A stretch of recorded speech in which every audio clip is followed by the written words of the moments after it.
තත්පර 5කට oxygen නැති වුණොත් මොකක් වෙයිද? ඔක්සිජන් කියන්නේ අපිව ජීවත් කරවන, අපි හුස්ම ගන්න දේ විතරක්ම නෙමෙයි, හැම ජීවියෙක්ම රඳා පවතින දේ විතරකුත් නෙවෙයි.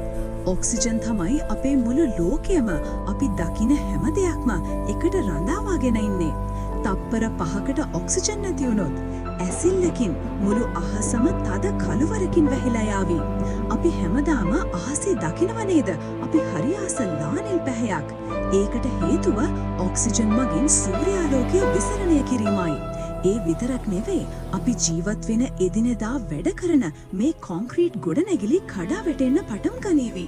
මොකද ඒවා එකට බැඳ තබන රසායනික බන්ධනවල ප්‍රධාන කොටස්කරුවෙක් තමයි ඔක්සිජන් කියන්නේ. අහසේ තියෙන හැම ගුවන් යානයක්ම ඒ මොහොතෙන්ම කඩා වැටේවි. ඔක්සිජන් නැත්නම් දහනයක් නැහැ.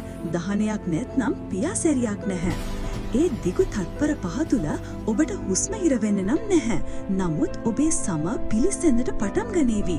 ඕසෝන් ස්තරහ ඇසිල්ලකින් අතුරුදන් වී සූර්යාගේ ප්‍රචණ්ඩ විකිරණ කිසිදු බාධාවකින් තොරව පෘථිවියට කඩාවදීවි.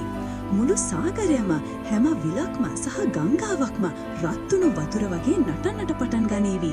ඒ උෂ්ණත්වය නිසා නම් නෙවෙයි, ඔක්සිජන් අතුරුදන් වූ මොහොතේම වායුගෝලීය පීඩනය දරුණ ලෙස පහත වැටෙන නිසායි.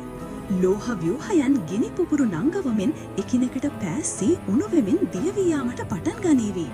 සාමාන්‍යයෙන් ඔක්සිජන් තමයි ලෝහ මතු පිට ඔක්සයිඩ් තට්ටුවක් සාදා මෙම ස්වයං සිද්ධ පෑස්සීම වළක්වන්නේ.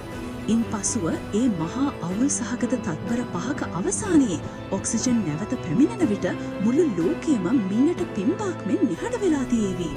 ගුවන් යාන දහස් ගණන කඩා වැටි නගර සුන්බුන් බවට පත්වී පරිසර පද්ධතියම සම්පූර්ණයෙන්ම විනාශ වී තියේවි.